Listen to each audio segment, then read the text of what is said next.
Here at TWRS, we're always here to help our squad when they need a little push in the right direction. That's just who we are. We're a beautifully diverse group of goofballs dedicated to driving fake race cars as fast as possible. And we continue to push each other to the front using the power of nonsense. We have one of the strongest NASCAR programs on the service, and you can access it all for $24.99 a month. And we just released individual subscriptions for $14.99 a month for each NASCAR vehicle. We also just added a rallycross program, and our IndyCar program is taking off as well. So come join the weird side. We have speed and cookies. Cookies are not included in some locations.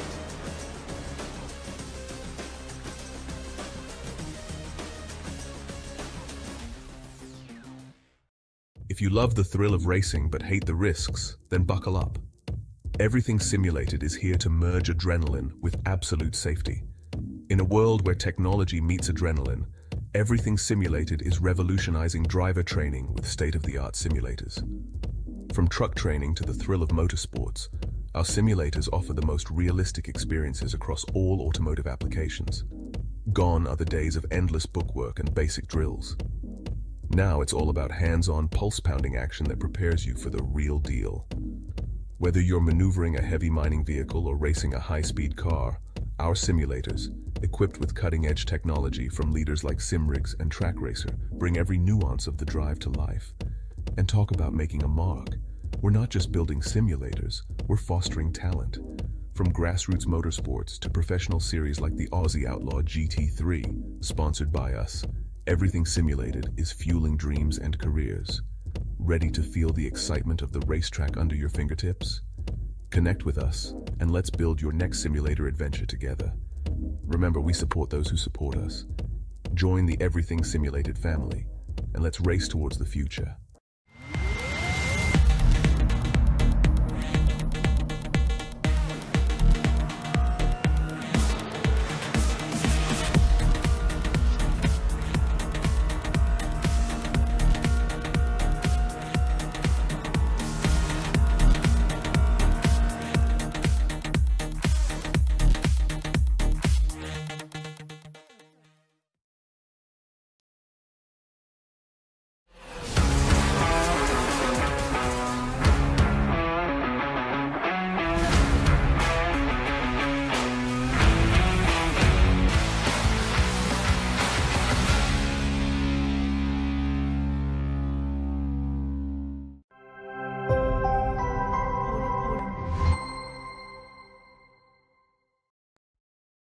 Racing isn't easy, but experiencing it is.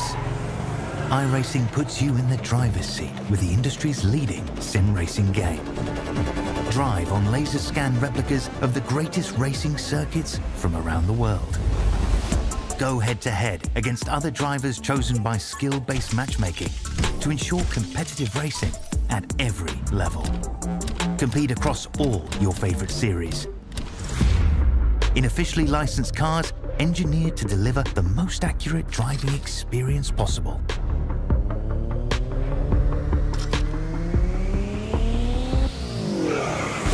Join a race or host your own with players from across the globe. Race against the computer or in a league with friends. Feel the thrill behind the wheel. Visit iRacing.com.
Good evening, race fans. Welcome back to round 3 of the Doogie Mobile and Everything Simulated OzOval V8 Supercar Series, brought to you by Inside Lane Productions and Quasi Esports.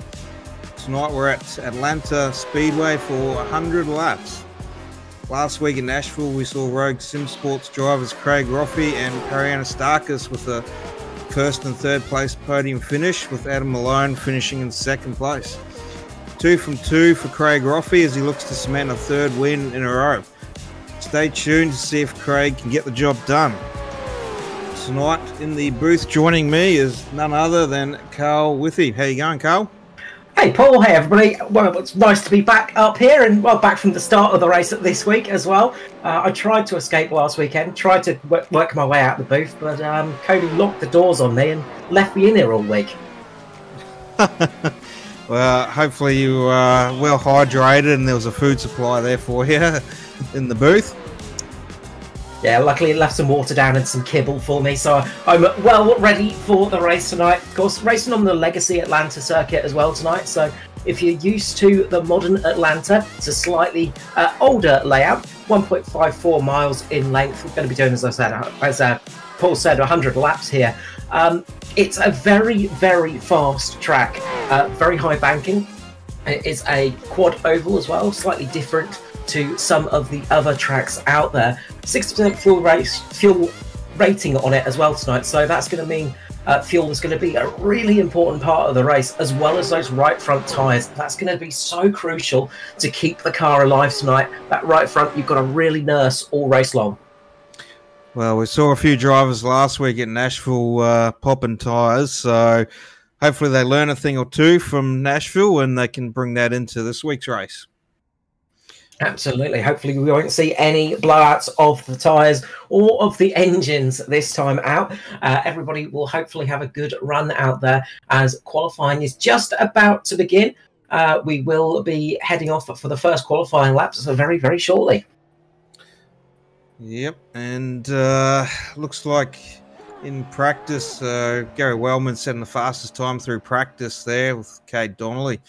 So week 3 now and race 3. So Craig Roffey, as I mentioned, had 2 race wins from 2 starts, so looking to make a third. But we've got a couple of other drivers out there. You got Rick Vincent, who's had a 3rd and 4th place finish, and Kate Donnelly, who's had 2 top 5s as well. So a couple of drivers there that are looking to try and get into the that first place spot and take that away from Craig. Yeah, Craig Roffey's been on an absolute flyer recently. Was racing against him in the mini stocks most recently on some Friday nights, and he just absolutely dominated in that car. He is a very, very hard person to beat. Very, very quick on ovals now as well. He's really gotten to the oval side of things very, very well, and has got a really good head on his shoulders for that kind of racing. Yeah, we just had our top 10 up on the screen there a moment ago, but we've got 3.5 minutes of qualifying, so there's our top 10. So you got Craig Roffey, Rick Vincent sitting in 2nd, Kate Donnelly in 3rd. So a bit of a fight there for 4th spot with Parry and Adam Malone, with Chris Finlay, Chris Bleakley and Tyler Stevenson as well, with a bit of a tie there. So it's not much in it between some of the guys, so everyone will be wanting a strong finish tonight. Yeah, absolutely. One of the big surprises for me is Gary Wellman down there in 10th position.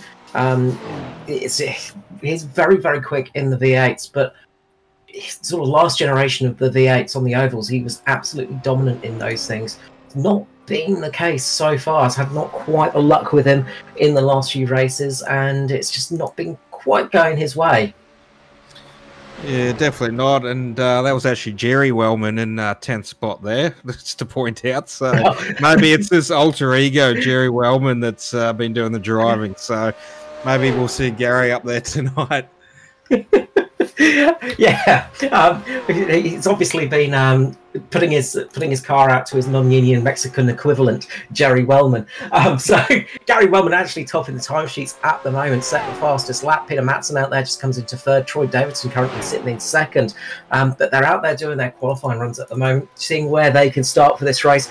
Probably want to, if you can get yourself up towards the front of the pack here, you're going to be in a good position at the start of this race, because sometimes you get a big accident heading into turns 1 and 2, and you can just sort of avoid any of that sort of carnage by qualifying yourself right up at the front of the pack.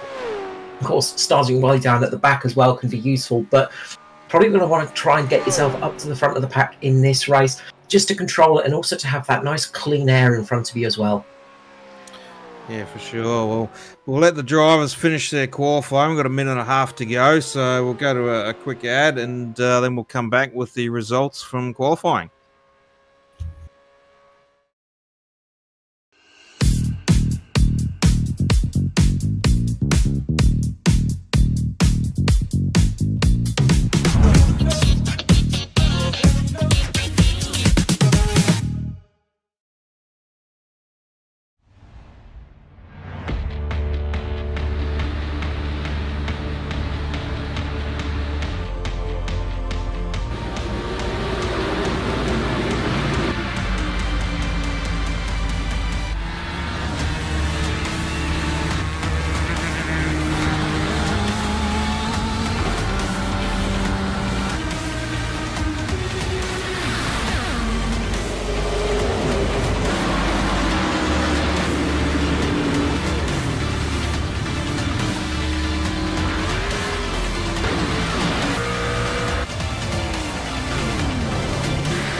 And welcome back, and thank you to everyone at home tuning in tonight for round 3 of the Doogie Mobile and Everything Simulated OzOval Supercar Series. So qualifying is now done and dusted, and we have the results in. So we'll run through the starting grid for tonight, and it looks like Gary Wellman is on pole. So Gary's got the job done. Pole position with Cade Donnelly, so Simboys 1-2. On row number 2, we have Craig Rothie and Troy Davidson backing up Craig Rothie's recent attempts, getting up right up there for the start of this race. On row 3, we've got Chris Beagley and Peter Matson. On row 4 is Scotty McClintock with Nicholas Walsh. On row number 5, we've got Tony Rothie and Chris Finlay. On row number 6 is Darren McKenzie with Parry Anastakis. Blake Urquhart and Adam Malone make up row number 7. Row number 8, we've got Tom Pritchard with Rick Vincent.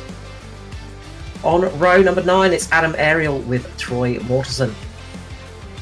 Tim Blundell and Andy Barber make up row number 10. And it's Peter Jones and Todd Maxfield on row number 11. On row 12 tonight, it's Ryan Barber with Brad Wright. And rounding us out tonight, Michael Latter on row number 13. Unlucky for some, hopefully not for him tonight. Yeah, so it looks like the grid, a few more cars on the grid, and some, returning drivers to the series. Obviously new in this car, but has raced in the older cars, and, some new drivers as well tonight. Always nice to see some fresh faces and some fresh blood on the track, some fresh meat, some drivers that some people will probably be a bit aggressive against at the first start, to test them out, see what they can actually do on the ovals, and it does really spice things up. So hopefully we'll see them working their way to the front of the field, and we can see some good battles out here tonight between the veterans out there, the stalwarts of the V8s on oval side of things, and some of those fresh faces. Yeah, definitely. But bit of a Simboys pack at the front there. And you got 3 cars up the front there in your top 4. So Craig's going to have his work cut out tonight, and going to have to, open the door maybe and just push them out, get a bit of room, and try and get by them. We saw some of that in the first V8 race. A little bit of rubbing, a little bit of shoving, and a little bit of bumping to get themselves through. We might see a repeat of that here tonight at Hotlanta. Definitely, but the racing's going to be hot tonight, and we'll see if Craig can get that job done for another win. But we are about to go green. The pace car cruising around, lights are off, and Gary Wellman's going to be taking this race away. Pace car just about to peel into the pit lane. It's a bit of a treacherous one here at Atlanta. We're talking about that in the race, but it's about to go green. I'll pass you over to Paul to take us away here for the green start of the race. And the green flag has dropped. Looks like Wellman just a little bit loose, maybe a bit of a push from Craig Roffey, wanting to get underway a bit quicker, but just looks like he's readdressed that one at the start, and no harm, no foul, so play on. Big power slide from Wellman. He got on the gas a little bit too eagerly and lit up the rear tyres, and he had a big slide there, almost lost the rear. And as you said, Craig Roffey almost went into the back of him with that as well. So very poor start from Wellman, but he has managed to sort of get himself back up at the front ahead of his teammate Kate Donnelly. Yeah, couldn't quite see the rear there, so I thought he might have got a little bit of a helping hand to get underway, but Kate Donnelly now up the inside and looking to get those vital race lead points under his belt. So he's just going to slot in front of Gary there and lead his laps. Bit of leapfroggery there from the Sin boys as they position themselves nicely on the track. Everybody well behaved in the background as well. Got a couple of two wide bits of action going on throughout the pack at the moment, but everybody's sitting relatively sublime at the moment. They're not really pushing that hard in these early stages of the race, and just getting themselves into the rhythm here. Looked like Blake Urquhart there, we just saw on screen a minute ago, just rubbed the wall a little bit out of the corner, so looks like he's got a pretty good run around the outside there. That high line, good to see that we've got a couple of different lines there. That high line looks to be quite fast as well, so hopefully we'll see a bit more of the different lines tonight. Well, it is a thing at this the classic Atlanta is that slightly higher line is slightly favoured. It does give you a really good slingshot, and is where the car will naturally go up to. You save a little bit of tyre when you're sitting up in that position as well, so you don't really want to be right tight to the white line here, because you will scrub that right front tyre pretty heavily. So that sort of mid to high line is usually the preferred line, but they've got to rubber it in first, get it working for the race, and that will take a few laps before it starts really clicking on for these drivers. And you can see there, they're already sort of, coming into the corner, they're sort of staying up higher and then dipping low a little bit, so sort of utilising that higher line into the corner and then coming down, so they're not running that low line fully, as you actually see Troy Davidson there down the inside, looking to try and make a little bit of time up on those laps, but hopefully that won't do too much damage to his tyres. Now, for a couple of laps, it should be relatively okay, and it is the slightly faster way of doing it as well, taking that low line. But you just got to be careful of overheating those tyres. Good run here from Davidson, though. He's getting a nice run up the inside there with Urquhart right behind him, I think it is. And they've managed to leapfrog themselves up to the front of this pack. Blake Urquhart up 11 positions so far in this race, absolutely flying through the pack. Yeah, definitely a good little run there from Blake, and just helping Troy Davidson to the front of this race. Just going back a little bit, you got Chris Bleakley there running wide with Peter Matson, I believe. So just having a little bit of a tussle for a spot there in the background. Scott McClintock just off the back of that pack is I think that was Peter Matson just going around the outside now, looking to make a move on Gary Wellman there. So Gary Wellman, Kay Donnelly just dropping back a little bit from the front of this pack and just settling in. Yeah, I do wonder if they just wanted to sit themselves back a little bit, not use just save a little bit of fuel and just coast a little bit in these early stages.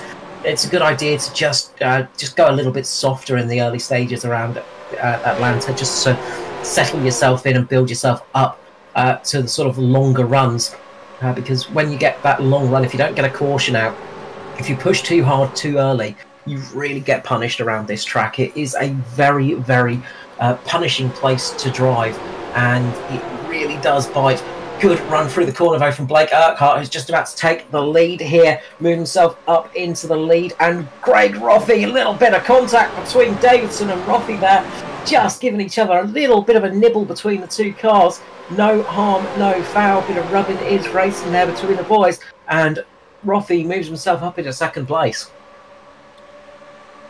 And that's now our fourth lead change, I think, in 10 laps. So we had Wellman, we had Donnelly, we had Davidson, and now we've got Urquhart. So all the guys wanted to be at the front of this race, but the drivers this week, they got a little bit less fuel on board. So the last two races are at a 70% fuel load, but this week they've only got 60%. So it'll be interesting to see how that changes things to the strategy.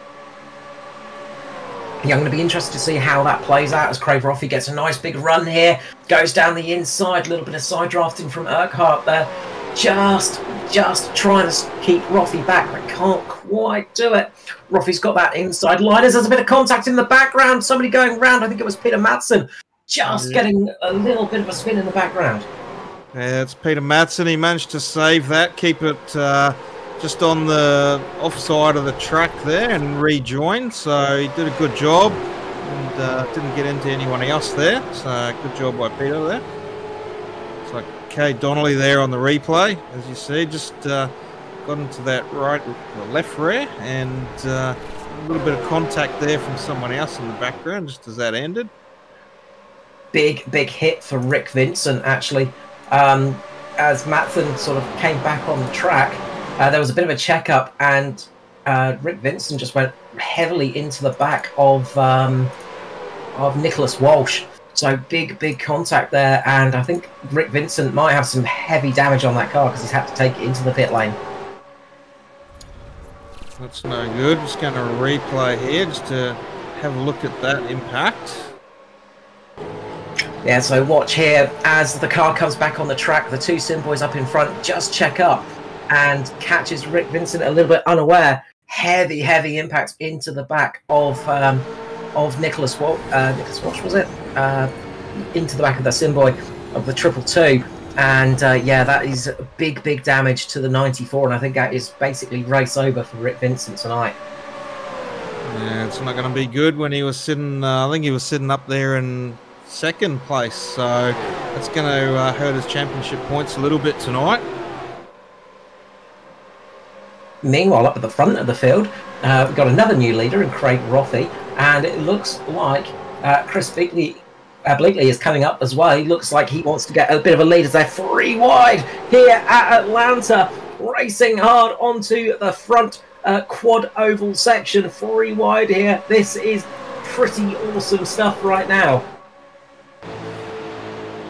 Yeah, definitely got Chris Bleakley on the inside, Blake Urquhart in the sandwich, and Darren McKenzie is almost a little bit of contact there, and looks like Blake Urquhart just slotting into the back of that now. So 3 wide, that's only going to hurt them in the long run. But yeah, now Darren McKenzie's looking to make that move for the race lead.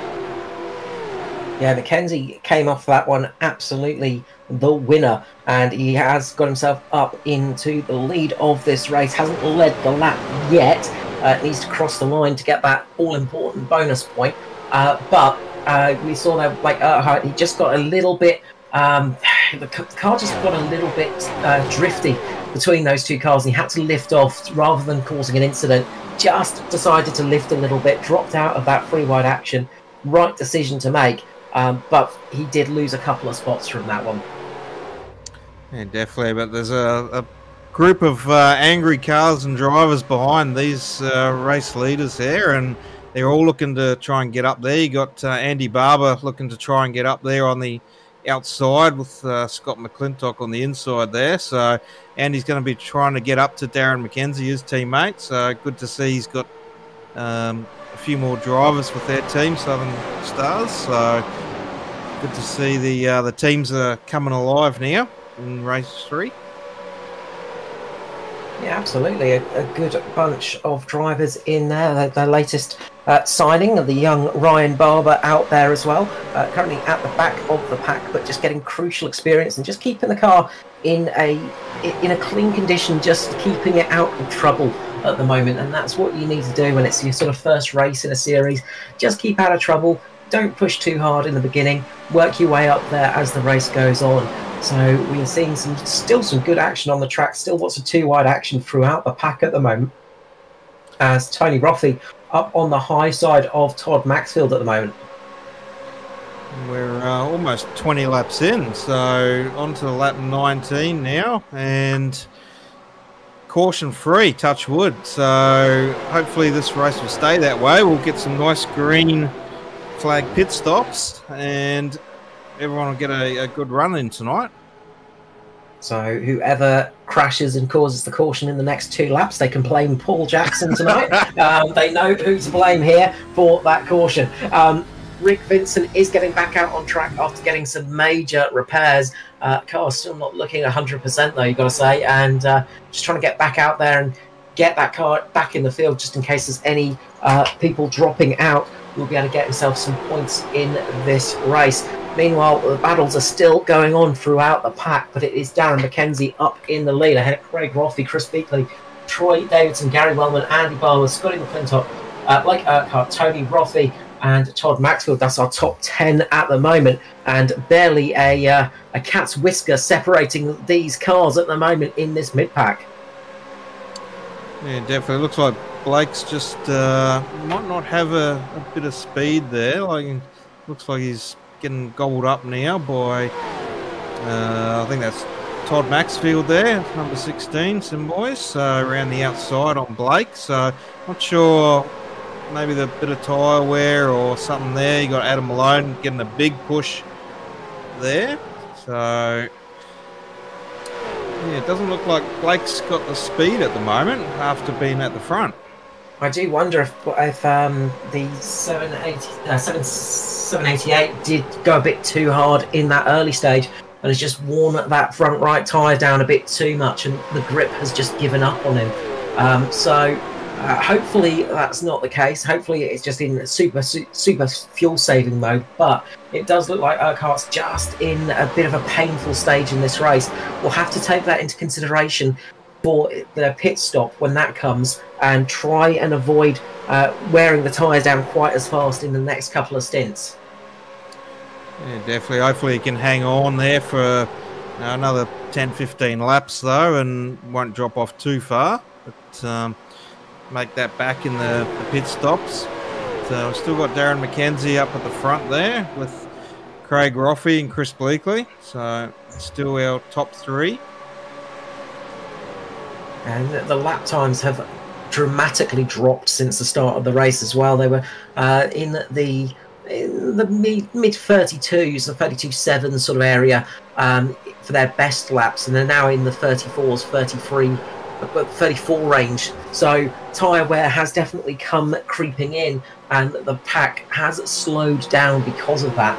So if you can make it with, say, 2 stops, you're probably going to want to come in relatively soon. You could get a little bit of an advantage with those fresh tyres.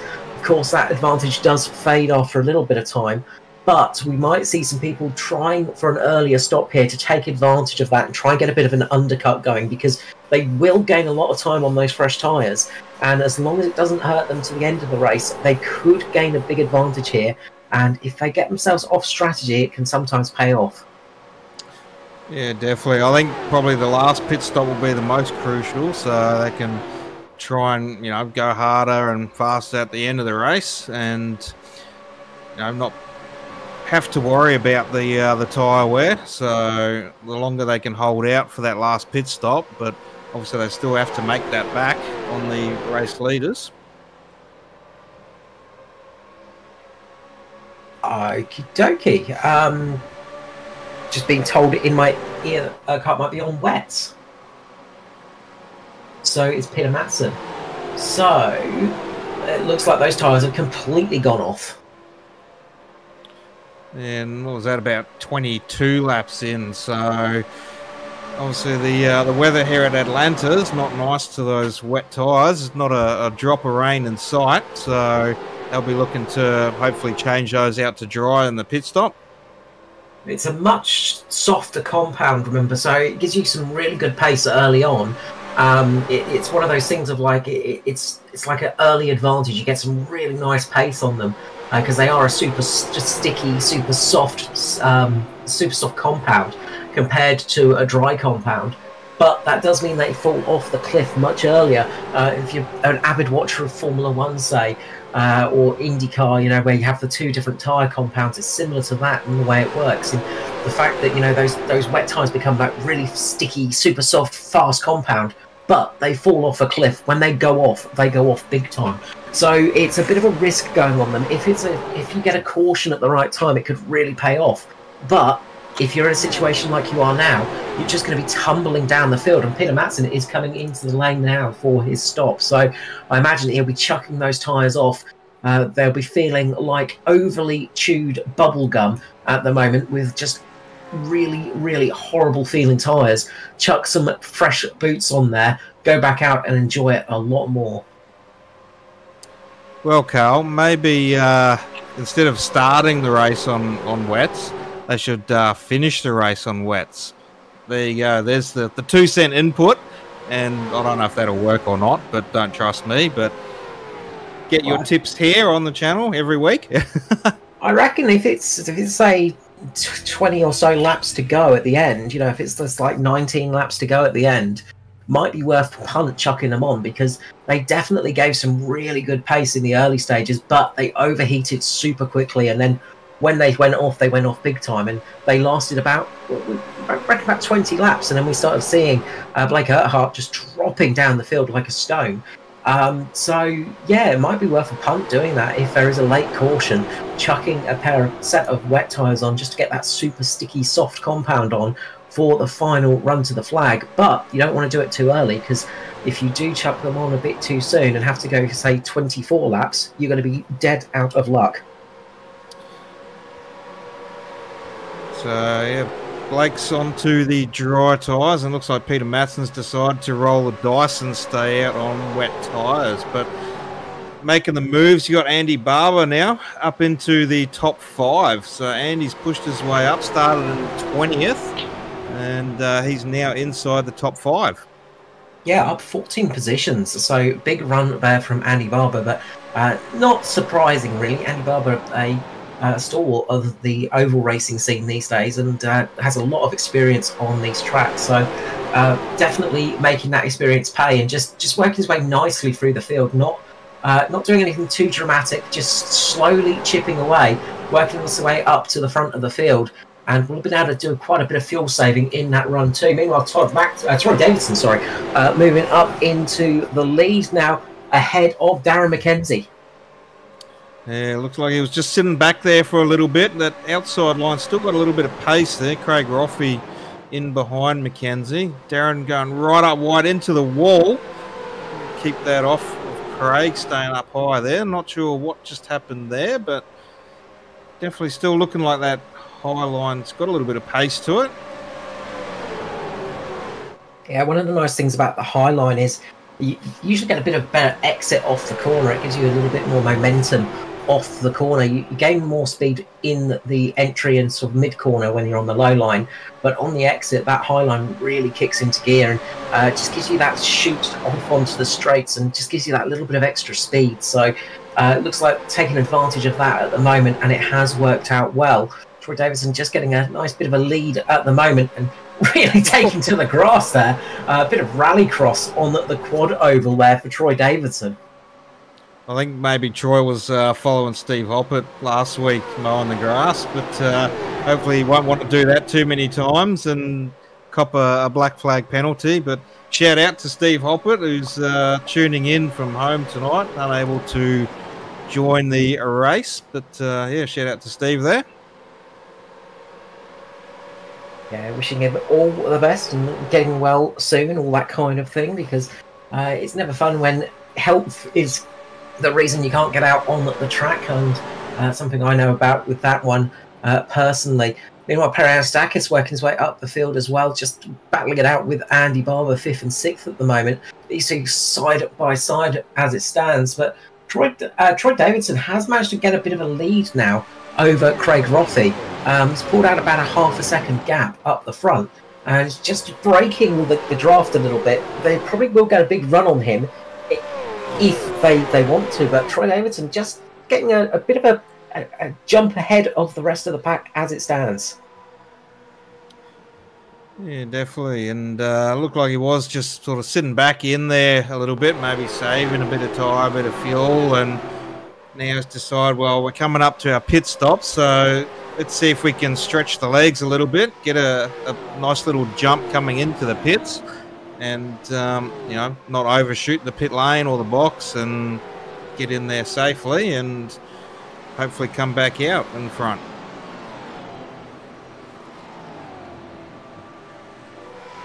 So we've got some meatballs coming out, some tyres going poppity pop here. Brad Wright, Troy Morrison needing to bring it into the lane. So first tyres going pop in this race.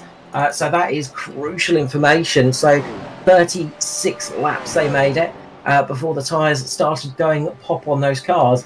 And that is not what you want to have happening around Atlanta. And I wonder if we're going to be seeing a few more cars suffering from that. Darren McKenzie just lost a whole heap of time as well, but I think he's just in saving mode at the moment. I was just looking as well. There's a bit of a secondary pack formed up with Tim Blundell, Tom Pritchard, Michael Latter, and Ryan Barber. They've fallen right off the main pack, but I wonder if they're just in a few super economy mode at the moment, trying to extend their run a little bit. So be interesting to see how that one goes. Darren McKenzie's going to be pulling it into the lane here.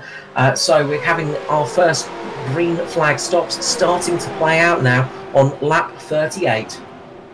Yeah, I did see that with Darren. I thought that might have maybe been a meatball as well with the tyre, but haven't had the official word on that. So just probably coming in and changing those tyres before that does happen.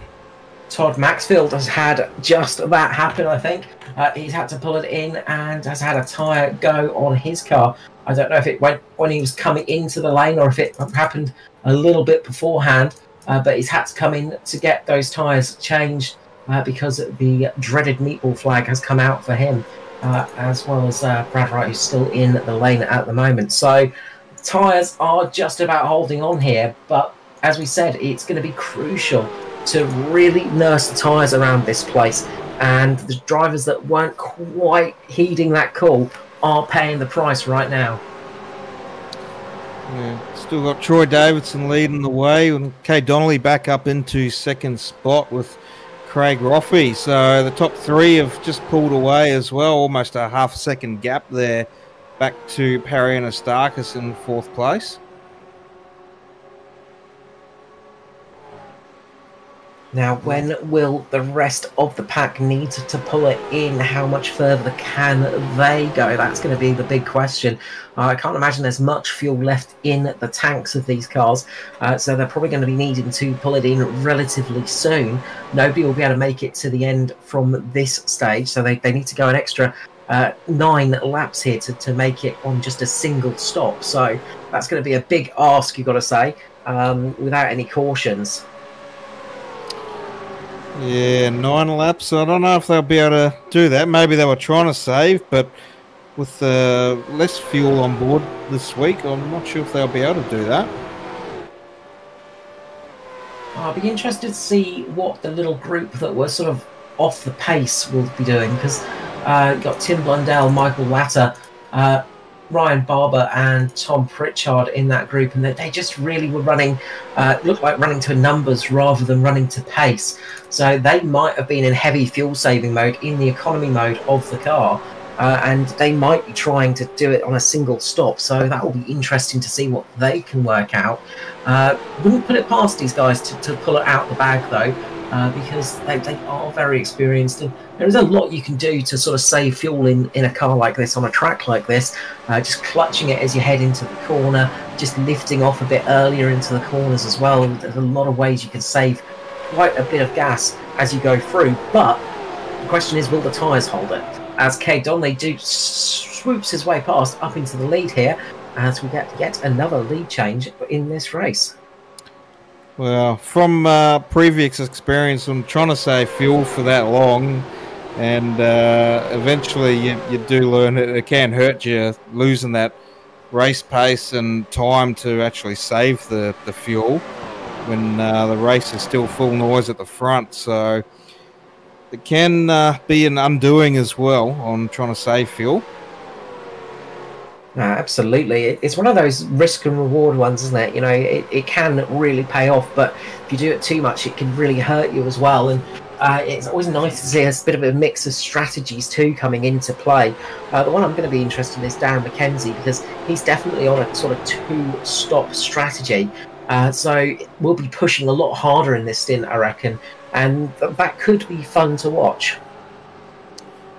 Yeah, definitely. And Darren's a bit of a seasoned vet, so he will have a bit of a plan in mind and know what he can run to, and he will definitely be pushing that car to its limits and the tyres to the limits. So hopefully it's not too hard too early, and he can make that distance to his second stop, and we'll be able to get a good feel for what the last quarter of the race is going to do for him.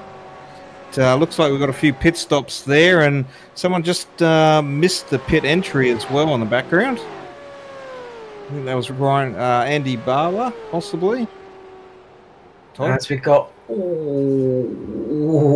just watching the pit entry, almost a big accident heading into the lane as Troy Davidson came in. Something I was just about to mention is pit entry here at Old Atlanta is, well, it's well known for causing cautions, because you have to brake on the racing line effectively to get the car down into the pit lane. If we jump to Parianastakis on track right now, he's going to be coming into the lane. Watch the car as it comes into the lane, because you sort of have to do it right on the exit, and he's come down really early. That's going to cost him time. Andy Barber leaves it later and actually gains the position, and that's the thing about this place. You want to leave it as late as possible, but did he leave it too late there? Did he go speeding in the pit lane? Looks like Andy Barber just got away with that one. But that's the thing about Old Atlanta, is it is really, really treacherous for getting in the lane, and we often see collections coming in there. So keep an eye out for that one. We've still got a few cars on track lapping at the moment. Gary Wellman, Adam Malone, Nicholas Walsh, Chris Blakely and Ryan Barber all out there at the moment, yet to stop, but it looks like they're going to be coming in now as well, and they're going to be a bit short to make it to the end too. Well, Wellman and Malone staying out for another lap, so they're looking to push this to the 50 lap mark and maybe making it that one stopper. Looks like they might have just saved enough fuel through that stint to try and get the halfway mark. Yeah, we did see Gary Wellman, of course, he started from pole and got the lead early on, and then just disappeared from the front of the pack, and that was definitely going into fuel conservation mode, as we see Adam Malone needing to pull it into the lane. He couldn't make it for an extra lap, but Gary Wellman can. So Wellman at the moment is the only car out there that is, well, looking capable of making it to the end on fuel. So Wellman doing a fantastic job here to make it 50 laps. So Wellman will be able to make it to the end on this stop. Everybody else will be really touch and go, really marginal. If we see Wellman pushing it another lap or two here, then we know that it can be done to save it for later. But I think we're going to see Gary pulling it into the lane very shortly. He's going to go for another round here. So, yeah, it's possible for Blakely and Malone to make it now to the end if they do a mega save like Wellman has. But it's going to be very tough indeed. Yeah, definitely. You don't want to push it too hard, and hopefully after that stop for Gary Wellman, he's going to be able to link back up with a few cars and be able to keep extending that fuel and saving to make it as he just pulls in now. So 51, almost 52 laps to that tank. So he's going to be in a pretty good spot. He'll have that extra lap up his sleeve to go a little bit harder at the end of this race. Yeah, absolutely. That's going to be the key thing for Wellman, is he will be able to go that a little bit harder and have that little bit of extra fuel. Meanwhile, the lead of the race has gone to Blake Urquhart. Remember, we saw Blake Urquhart coming in on those wet tyres after he fell down the pack very quickly as those tyres fell off the cliff. But on those fresh tyres, has managed to build a decent lead over the rest of the pack here, and is sort of got himself into well, a bit of a very nice leading position at the moment. Well, that's right. Well, Blake come in at lap 30, and you know he's probably, if you can base those numbers, you know, might be able to get to maybe 65 to 70 odd, but he's definitely going to have another pit stop to come. But we'll go to our ad break, and we will be right back with you shortly.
Racing isn't easy, but experiencing it is. iRacing puts you in the driver's seat with the industry's leading sim racing game. Drive on laser scan replicas of the greatest racing circuits from around the world. Go head-to-head against other drivers chosen by skill-based matchmaking to ensure competitive racing at every level. Compete across all your favorite series in officially licensed cars engineered to deliver the most accurate driving experience possible.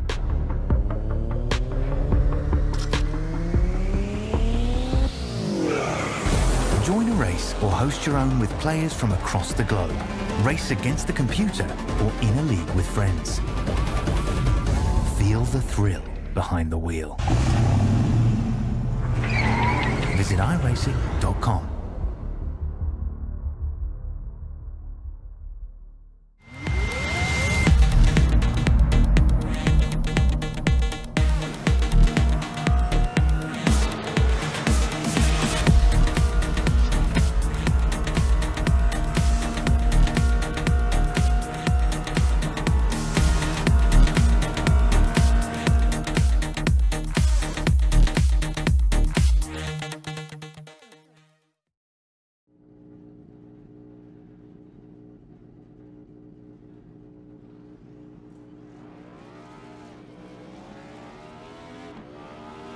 Here at TWRS, we're always here to help our squad when they need a little push in the right direction. That's just who we are. We're a beautifully diverse group of goofballs dedicated to driving fake race cars as fast as possible. And we continue to push each other to the front using the power of nonsense. We have one of the strongest NASCAR programs on the service, and you can access it all for $24.99 a month. And we just released individual subscriptions for $14.99 a month for each NASCAR vehicle. We also just added a Rallycross program, and our IndyCar program is taking off as well. So come join the weird side. We have speed and cookies. Cookies are not included in some locations.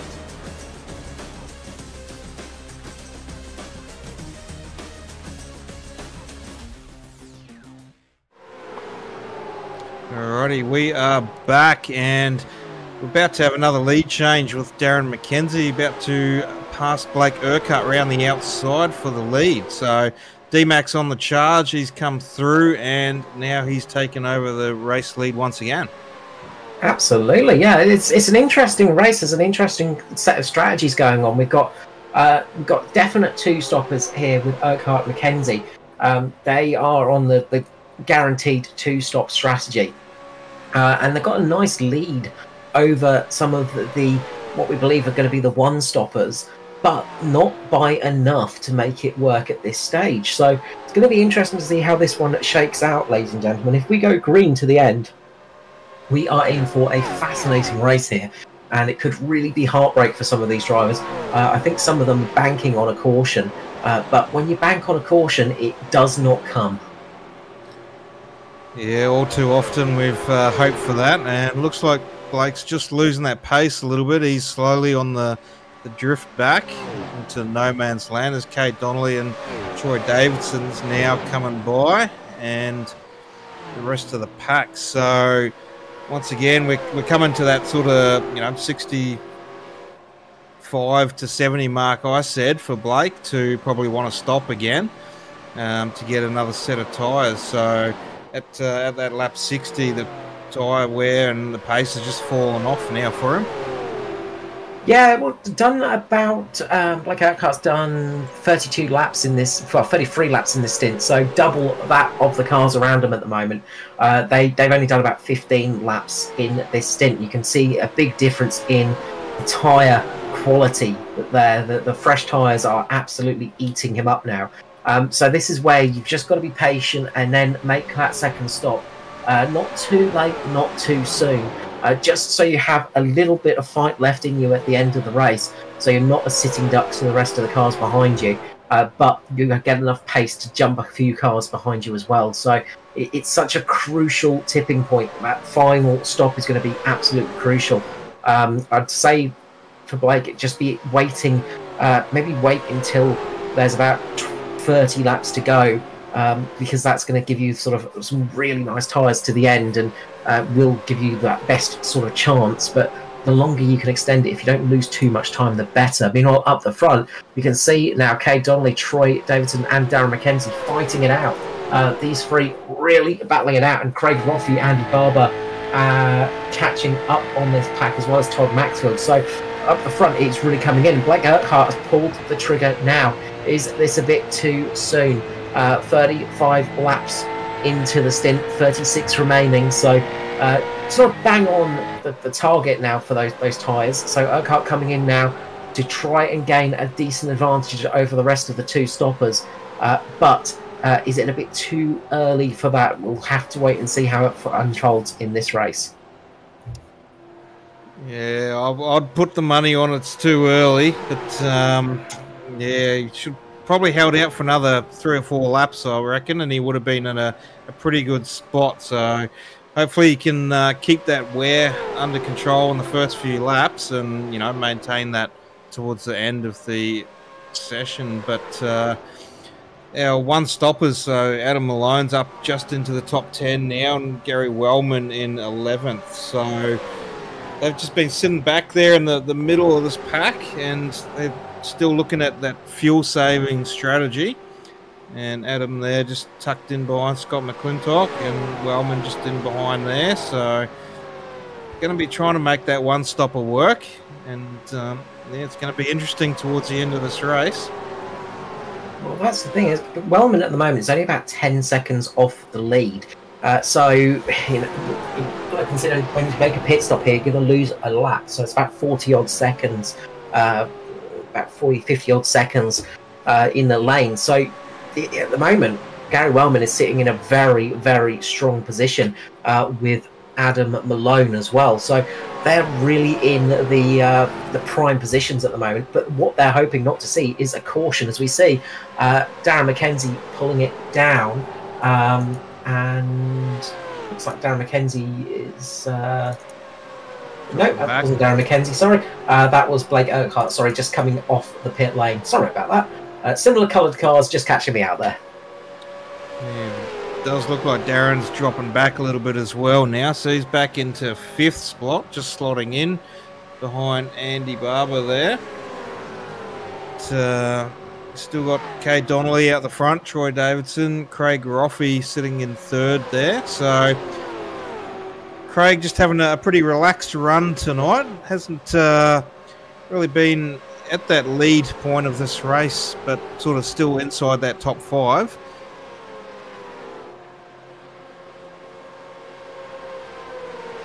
So Yeah. Yep. It's been a good little race. So I was just jumping back and jumping on board with Gary Wellman. I just wanted to take a bit of a listen and sort of get an idea of what Wellman's doing in that car for fuel saving. At the moment, there's no clutching going on in there. It is just lifting off and just coasting through the corner a little bit more. So definitely fuel conservation, but is doing it so he's not losing too much time. So that's really, really important right now. Is still got some good pace in the car. Himself and Adam Malone both got really good pace at the moment, but they are conserving fuel as well. So they are really in a prime position, as the rest of the pack are really going to be touch and go to make it to the end. They're probably going to have to come in for that extra stop, or they're going to have to do some real heavy fuel saving, and that's going to lose them so much time. Well, maybe we can go on board with Gary Wellman for a lap, and then we can compare that to, say, maybe Troy Davidson there up in second. So let's just see if we can pick up on anything noticeable between the two.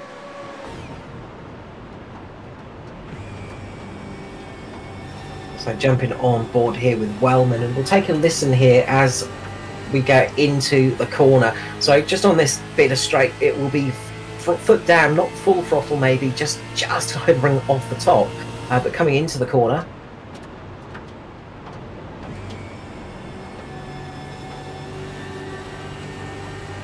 I actually think into turn 3 he was clutching when we just went on board with him, so we'll see if that happens again. And there you go, there's a big clutch there. So just trying to save a bit of fuel with the clutch in turn 3. And that's exactly where you want to do it as well, because it's not going to cost you too much time. Compare that to up the front here, where it is pretty much full throttle and foot to the floor. Darren McKenzie pulling it into the lane as well. But up the front, it's a bit more furious paced and a bit more, a bit less savvy on the fuel loads, you've got to say. Yeah, and even a gear change back to 5th as well there for Cade. So just on board with Cade Donnelly then. And I've seen Blake Urquhart with those fresh tyres just get back around the leaders and pull away. So you can see the difference those fresh tyres make. Yeah, and that's crucial for Urquhart to get back on to onto just one lap down. Urquhart dropped down to 2 laps down, I believe. So was quite far behind. Now it's just a single lap down. We'll want to get himself right back up there and get into the prime positions and hopefully get himself back on the lead lap. So if a caution does come out, then nothing bad will happen. Todd Maxfield bringing it into the lane as well. So we're starting to see those second pit stops happening, and this is about when you're going to want to do it, because you've got 26 laps remaining. You can really push those tyres now, really go aggressive to the end of the race from here. So you don't want to leave it too late. You want to be able to use those tyres to the best of their advantage. If you lose it too late, you're leaving too much on the table.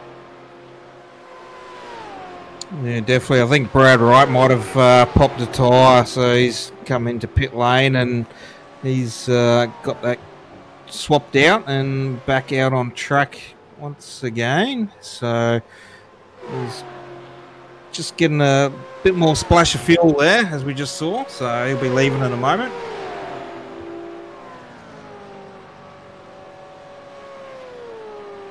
It's going to be interesting to see who has timed this one to perfection, who's got it absolutely spot on and who hasn't. And look, some of the drivers will sort of come in for a splash and dash, I'd say, but they're going to have to change tyres because the tyre drop-off is so big. It's not worth just taking a small amount of fuel. The tyres are going to be the sort of limiting factor to your pit stop. So they're going to want to be as quick as possible in the lane, get those tyres on and off as quick as possible, take as little fuel as possible, and just get back out there and just really race hard. Just don't want to leave it too long, because you won't be able to get the best out of those tyres. You need to come in relatively soon to get the advantage of those fresh tyres and not lose too much time. So we are seeing the pit stops happening in dribs and drabs now, as a few more cars coming into the lane as Peter Jones pulls it in. And yeah, it's just going to be really interesting to see what people do here, and especially for some of these front runners. Are they going to bank on a late caution? Are they just hoping for a caution to come out, or are they going to try and bring it in and get this one done? As somebody's missed their pit stop terribly there. Andy Barber has brought it into the lane, so one of our leaders is in as well. So the second stops are happening now. And just looking at the difference here on Adam Malone and Gary Wellman. So Adam Malone's got a bit of a gap now over Gary, almost a whole corner there. So Wellman's still looking at that fuel saving. Just wondering if Adam's maybe gone too early, but it's going to be interesting to see if Adam's going to make the finish on this, or as you said, you know, if he's just dropped the boot and gone, well, let's hope for a caution and see what happens. But it will be interesting to keep an eye on Adam to see if he can make it home.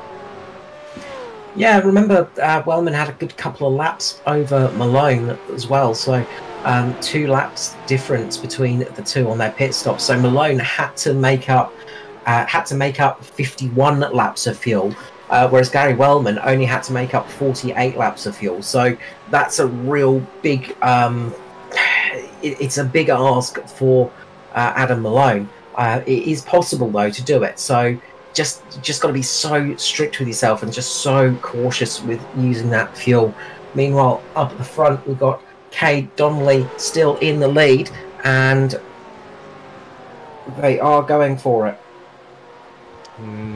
Darren McKenzie there just getting back his laps. So looks like Cade Donnelly, Troy Davidson is just coming into pit lane there, just having a mental blank at the moment. But our race leaders now into pit lane as well. Looks like Craig Roffey stayed out, possibly. Or was he... Where's Craig? I think he's already made his stop, actually. So he pulled the trigger a little bit earlier than Cade and Troy.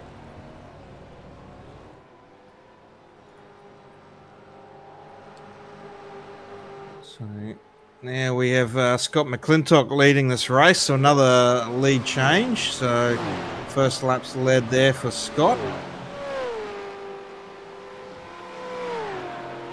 And he's making his way into pit lane. So that's now effective race lead for Adam Malone. So 20 laps to go, and it's Adam's race effectively to the finish. So as we said, we'll see if Adam can hold on and make that fuel last to get home.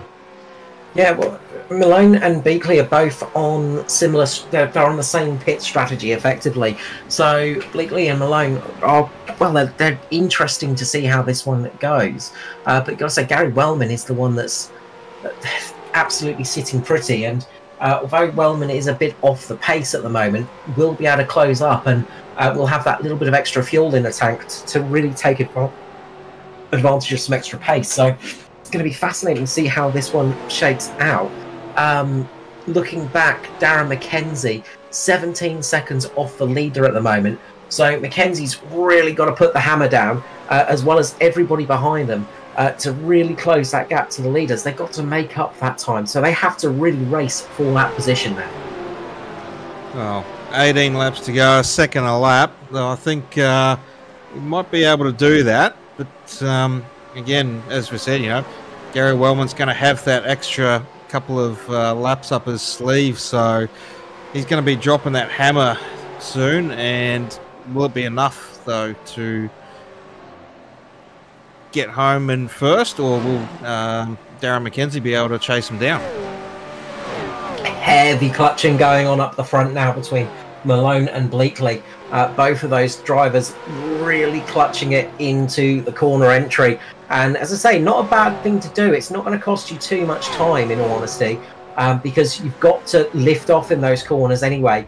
Clutching it is just a way of saving that little bit of extra gas, but they are heavily clutching it into turns 1 and turns 3 and really not putting it back, pulling the clutch back out until almost halfway around the corner. So they are really heavy in fuel saving mode. Well, the laps are counting, so they won't have to do it for too many more laps. But the race is definitely on to see what strategy worked the best tonight. Was it the one-stopper or the two-stopper?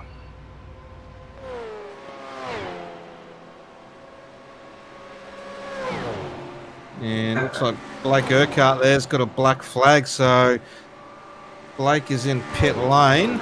We might go to a replay, maybe? I'm not sure. Yeah, so Urquhart has locked it up coming into the lane. It looks like Urquhart had to come into the lane, made a late call for it and clipped the cone. So that's what that flag would have been for. So not sure why Urquhart needed to come into the lane there, but I think that might be the end of Urquhart's charge tonight, unfortunately.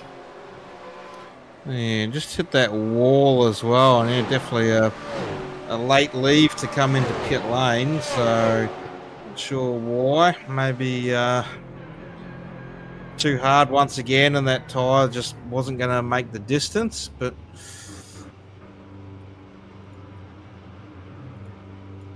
looks like Andy Barber just had a little bit of a moment up high on the wall as well, but he's kept that going. Well, it's that time of the race, Paul, where you've got lots and lots of marbles on the track. You know, they've been racing hard for 88 laps here, and there's lots of bits of debris and detritus all across the track, and you can see it on that high line, all those little black specks, and on the low line there as well. And that nasty rubber will get on your tyres and make you run wide if you get up there. And now we've got a race for the lead going on. Bleakley catching Malone, who is in heavy fuel-saving mode, as we said. Bleakley not quite as heavy in the fuel saving, it seems, because he's managed to get up into the lead of this race and get himself up past Adam Malone. What these two can't afford to do now is try and race each other because they just need to be focusing on that fuel save. But Gary Wellman's sitting behind these two, rubbing his hands together, closing in at a vast rate of knots, a good second a lap at the moment. And Gary Wellman is really looking like he is about to close in on this one and get himself up into the lead of the race. Meanwhile, a bit further back, you've got Tony Roffey and Nicholas Walsh sticking it out there, hoping for a late caution. And then it's Craig Roffey, the first car on the two-stop strategy. 9 seconds down at the moment, so he needs to make up 9 seconds in 10 laps. That is definitely possible, but it is going to be a real fight to the finish here. Yeah, definitely, and you can see there, so who's on the 1 and 2 stop strategy. So your top 5 on a 1 stop, so Tony Roffey and Nicholas Walsh. We haven't spoke much about them tonight, but also on a 1 stop strategy, and looking to see if they can make that work as well. But yeah, you've got some fast chargers in behind them, so Craig Roffey, Kate Donnelly, Troy Davidson there, looking to try and chase them down as well. But Wellman now right on the back of Adam Malone, so he is on the charge, 10 laps to go, and he knew it was time to go, while the others, Chris Bleakley and Adam Malone, are still trying to save fuel. Yeah, these two cannot allow Gary Wellman to get past, because Wellman has the fuel on these two. Wellman will be able to just eke away because he doesn't have to heavily fuel save, although I'm sure Gary would love to have a car in front of them that was going at a decent rate of knots just to sit in the slipstream. But he can't afford to lose too much time because, as we said, Craig Roffey is closing down, but not fast enough. 8.2 seconds is the gap. With 8 laps remaining, it needs to really get his foot down, needs to get the pace going to close in on Gary Wellman. It is going to be a real fight to the finish here. Get ready for a grandstand finish here at Atlanta. Yeah, definitely. And one we thought that might have been up there, Darren McKenzie. So he's back in 11th at the moment. So hasn't been able to keep that pace up and stay in there. So just outside the top 10.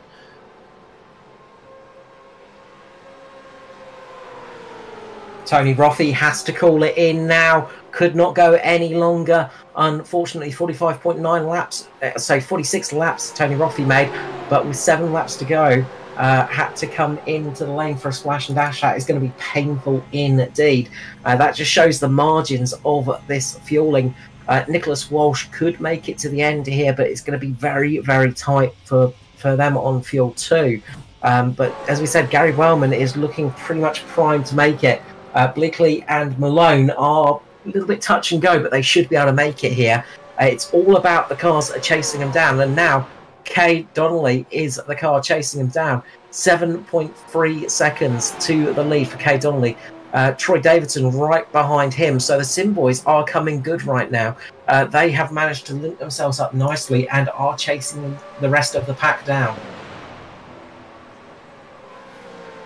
Looks like Tony Roffey with 6 laps to go put on wet tyre, so I don't think that'll help too much late into this race with only coming 5 to go. But yeah, Nicholas Walsh just dropping back a little bit as well, so trying to save that fuel and trying to get home without making that final stop.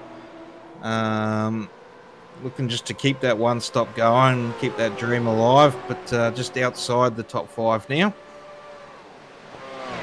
Yeah, it's so marginal. It is really tight. And look, the drivers that have making this one-stop work have done a fantastic job tonight.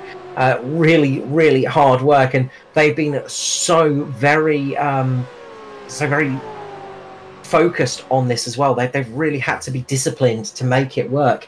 Adam Malone and Bleakley both racing it out now for what could be second place. What should be second place. They just need to make it to the line. Kay Donnelly, 6.5 seconds behind with 3 laps to go. Really can't close this gap in time, you've got to say, at the current pace. So it's all down to whether they can make it on fuel. If they start coughing and spluttering on that last lap, they are going to fall down quickly, and the rest of the pack will catch up. Looks like Bleakley's had to blink first. He's had to really go into heavy lifting now, and he's dropped right off of Adam Malone, who is catching to Gary Wellman right now with 2.5 laps remaining. Yeah, and everyone is coming. So Kay Donnelly is on that charge. He's looking to get that podium spot from Chris. And there you can hear Adam Malone there on the save, just trying to get those fumes still circulating around the tank and hoping to get home. 2 laps to go, and this is looking very promising for Wellman.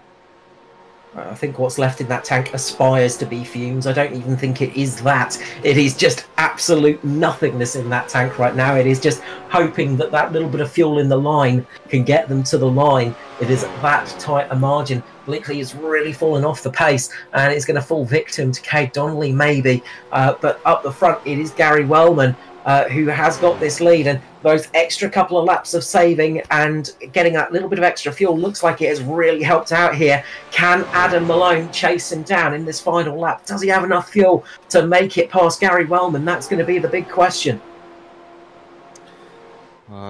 With that little bit of a gap there, I don't know if that's going to be enough, the draft, to pull him back in, but looks like Wellman's definitely no sign of slowing down, so Wellman is going to take the win for round 3 at Atlanta Speedway as we're about to cross the line. Can Chris Bleakley make it to the line in 3rd position? It coughs and splutters and just loses out, does he? No, he just makes it to the line and manages to get P3 ahead of Kay Donnelly by a gnat's whisker between those 2 cars. Absolutely nothing separating 3rd and 4th there. Chris Bleakley just managing to make that one-stop work. Well, we will bring up our race finish and let Gary have his celebratory burnout, the first of the season for Gary.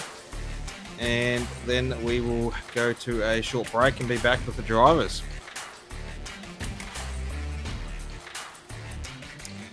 But there is our race results. So your race leader for round 3 at Atlanta Motor Speedway is Gary Wellman, followed by Adam Malone in second place and Chris Bleakley just clutching onto that third spot on the podium.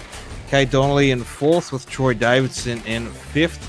Nicholas Walsh in sixth. Darren McKenzie in seventh. Craig Roffey coming home in eighth. Ninth for Todd Maxfield, and your top 10 rounded out by Scott McClintock. As we roll over the page, it's Chris Finley coming home in 11th position with Andy Barber in 12th, 13th for Tim Blundell. Tony Roffey comes home 14th, 15th for Peter Jones. Ryan Barber comes home 16th, 17th for Michael Latta, 18th for Adam Ariel. Perry Anastakis in 19th position. Peter Matson in 20th, as Gary Wellman is still going on out there, showing how much fuel he had left in the tank. Brad Wright coming home 21st, Blake Urquhart 22nd, 23rd for Rick Vincent, 24th Troy Mortensen, and 25th belonging to Tom Pritchard. And Gary Wellman ripping up pit lane now, so he's pretty happy with that race and how that went for him. I think Wellman had a bit too much fuel to spare there. It's just a bit too much left in the tank, obviously. He overcalculated there. So just having to use that last bit up just so he can make sure the tank is properly dry and does finally, it sounds like, run out of fuel, coasting to the line and taking that victory. Fantastic job from Gary Wellman tonight. Maybe we need to siphon a little bit out of Gary's tank and see if he can still save it. But we will be right back with our post-race interviews, and we'll be going to a short air break.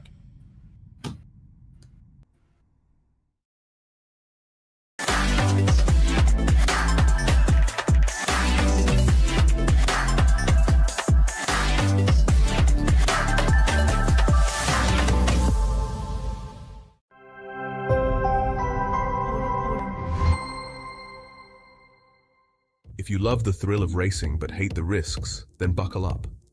Everything Simulated is here to merge adrenaline with absolute safety. In a world where technology meets adrenaline, Everything Simulated is revolutionizing driver training with state-of-the-art simulators. From truck training to the thrill of motorsports, our simulators offer the most realistic experiences across all automotive applications. Gone are the days of endless bookwork and basic drills. Now it's all about hands-on, pulse-pounding action that prepares you for the real deal. Whether you're maneuvering a heavy mining vehicle or racing a high-speed car, our simulators, equipped with cutting-edge technology from leaders like SimRigs and TrackRacer, bring every nuance of the drive to life. And talk about making a mark. We're not just building simulators, we're fostering talent. From grassroots motorsports to professional series like the Aussie Outlaw GT3, sponsored by us, Everything Simulated is fueling dreams and careers.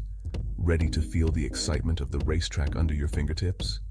Connect with us, and let's build your next simulator adventure together. Remember, we support those who support us. Join the Everything Simulated family, and let's race towards the future.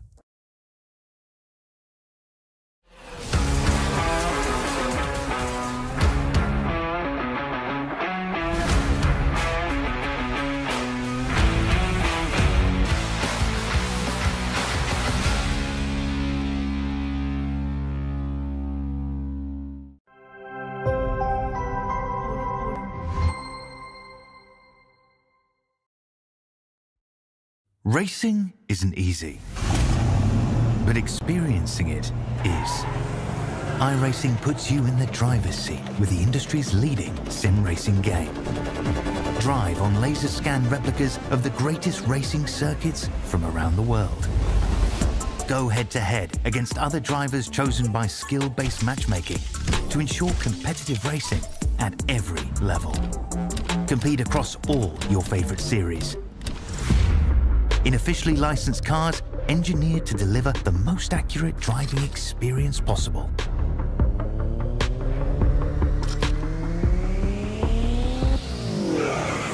Join a race race or host your own with players from across the globe. Race against the computer or in a league with friends. Feel the thrill behind the wheel. Visit iRacing.com.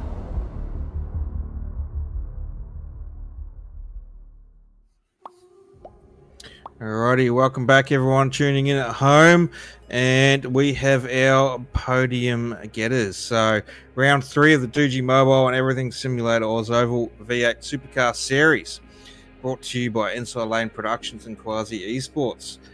Round 3 and place 3 going to none other than Chris Bleakley. How you going, Chris? Good, mate. Yourself?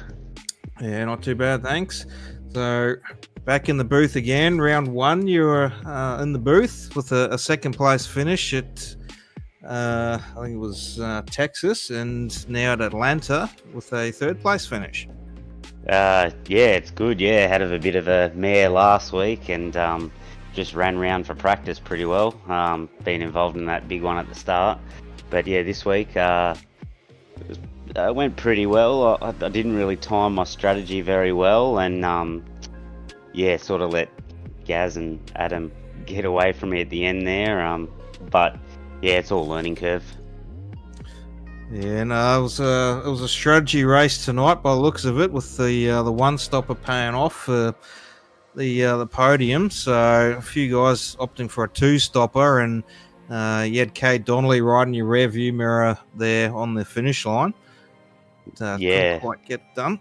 Yeah, well, I actually got a meatball flag last 3 laps. I used my front tyre up, so yeah, when it basically hits 0%, you get a meatball flag. So I'm lucky I got it on lap 3 and not lap 4, because I think if I got it lap 4, I would have got a penalty regardless.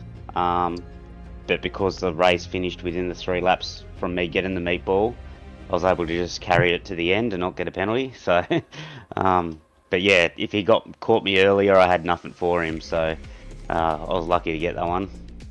Yeah, when you mentioned that, I was a little bit surprised there, because I think I've tried that before, and it's usually thrown me halfway down the list in the finish. So maybe that's changed in the last time I've had a race. But you know, that was a good job. And coming into the race, did you sort of plan to go for a one-stop strategy, or did you just sort of, you know, take off and just see how things played out? Yeah, I assumed it was going to be a one-stop. Like the first 2 weeks were pretty well one-stops, so I assumed it was going to be that much. And when the fuel being dropped for this week, I thought, oh, maybe it might be a 2-stop. But I was in fuel save mode all race, and I finished the race with 10+ litres. So fuel wasn't my issue. It was tyres, and I think I went a little bit too early. Like, I saved, once I did my stop, I was saving for a little while, just sitting in a train, and then I sort of thought, oh, I better get going now. And I think I did that about 5-10 laps a bit too early, and yeah, it cost me at the end there, I think. Yeah, well, as we saw, you managed to hold on to a podium spot, so got the job done anyway, and up here with us. So it's going to help you with championship points, and still early days though. We're only round 3, but you know, every race counts. Yeah, that's it. Yeah, good to still manage the podium. Regardless if I was getting the penalty or not, I was just going to ride it out and see what happened at the end of the race. But yeah, iRacing didn't give me the penalty, so I'll thank the sim racing gods for that one, I think. Yep. Well, while you're thanking everyone, we'll let you have a shout out to all your sponsors and anyone tuning in at home for you. Oh, just the 19 boys, always helping out practice and whatnot, and yeah, just Steve, you guys in the booth, our series sponsors. Yeah, thanks for putting on a good show. No worries, thanks Chris, and good luck for next week. But we'll move on to our second place podium victor for tonight, and that goes to Adam Malone. Adam, how you going? Yeah, good mate. How are you? Yeah, pretty good. Last week you had a second place at Nashville, and now a second place at Atlanta. So looking for that top spot for that win. I'm sure that's going to come in a few weeks for you. Yeah, she'll eventually come. I just got to be patient. Yeah, definitely. And what were your thoughts tonight on the whole one stopper? I think when we were watching here, we just thought maybe you didn't quite make the 50 mark on the fuel, the first stop, and sort of opinion wise, I thought maybe went a little bit too soon towards the end of the race. But how much fuel did you have at the end there? I pretty much was coughing right at the once I crossed the line there. I knew if I could pit around the 50, 51 mark, I'll definitely make it. But I think I pitted right on the 50 lap mark, and that's kind of forced me to start saving fuel. I think for 20 laps I ended up clutching around every corner just to try to save that one or two laps to get me across the line, which lucky it did. Once Gary passed me, that was it. I thought I've got enough, and I've got to pretty much buckle down and get past Chris, which I was lucky to do, and just couldn't catch Gaz. So good win, mate. You think you had anything for Gary there, or was it just, maybe a little bit of tyre, too much wear, and just, with the fumes going in the tank that you weren't going to get that done? Well, I was lucky I was saving fuel, so that was kind of saving me tyres. I checked it and I had like 44% left on my right front.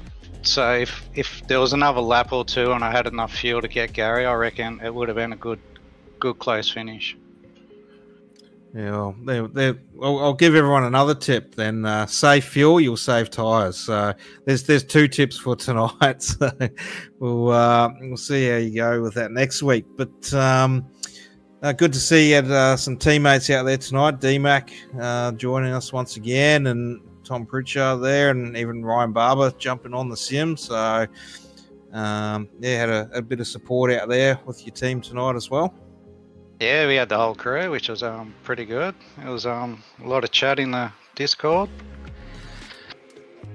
Yeah, it's good to see. But thought Darren was going to have a pretty strong show on there, but maybe not quite used to the tyre wear yet on these beasts of machines. But we'll get some shout outs from you, and we'll let you go for the night. Yeah, cheers, mate. Yeah, big shout out to you guys.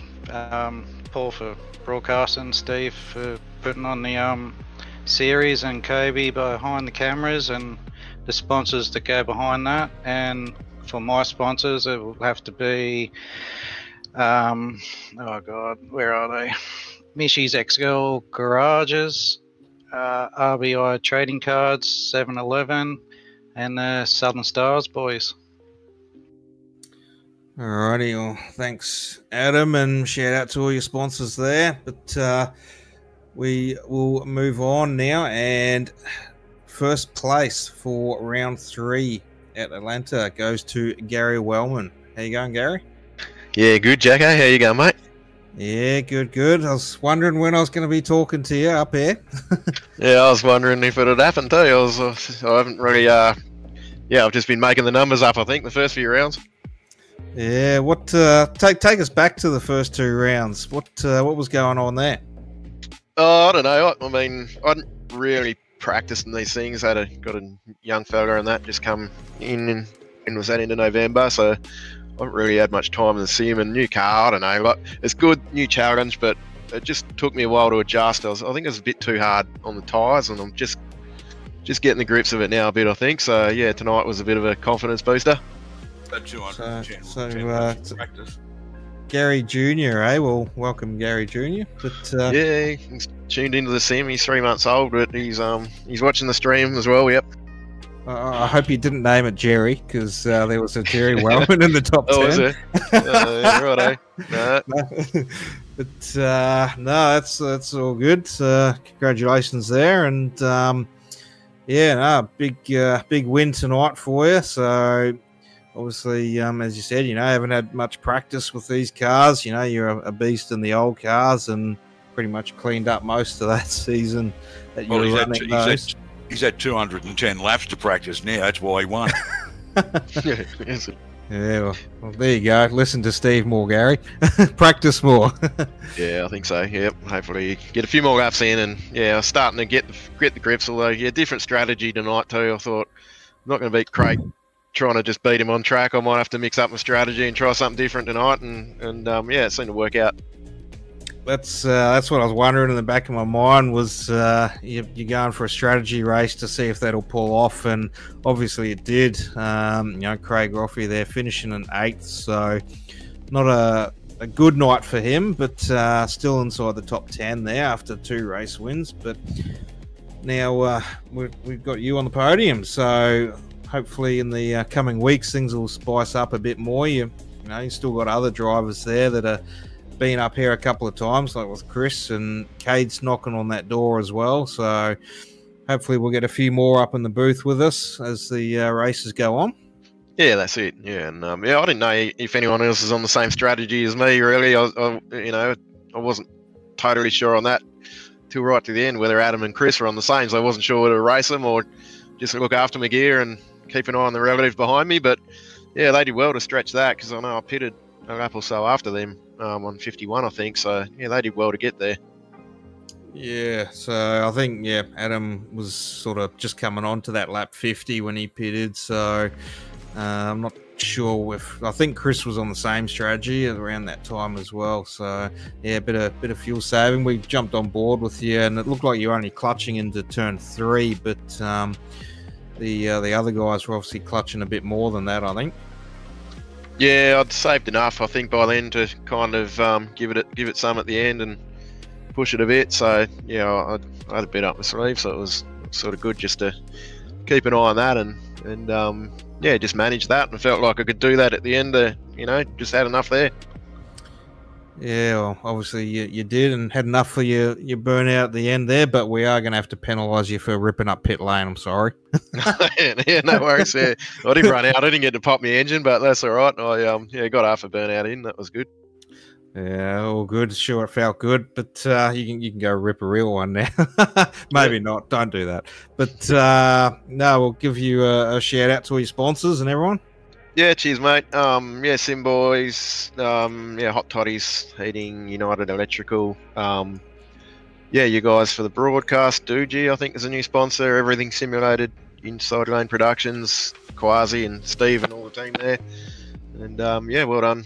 Yeah, thanks for everyone turning up tonight.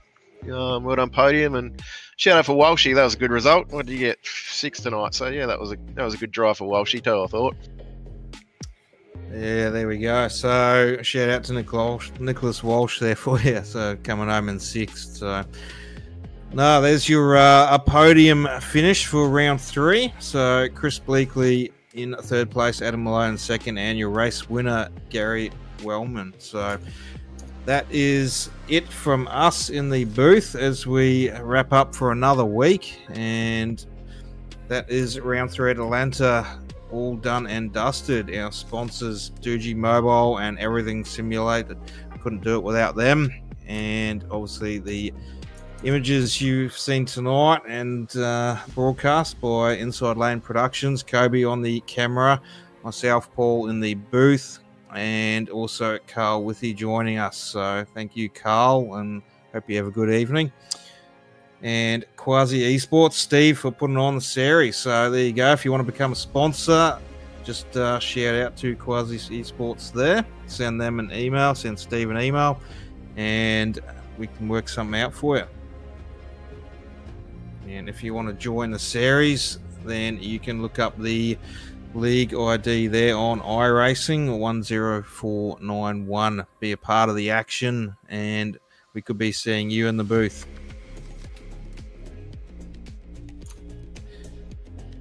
That is it for us. Next week we will head to Las Vegas, I believe. Las Vegas Motor Speedway. And we will be right back here for more action. So tune in next week. Well, we should actually mention that's a 200 lapper next week, an enduro.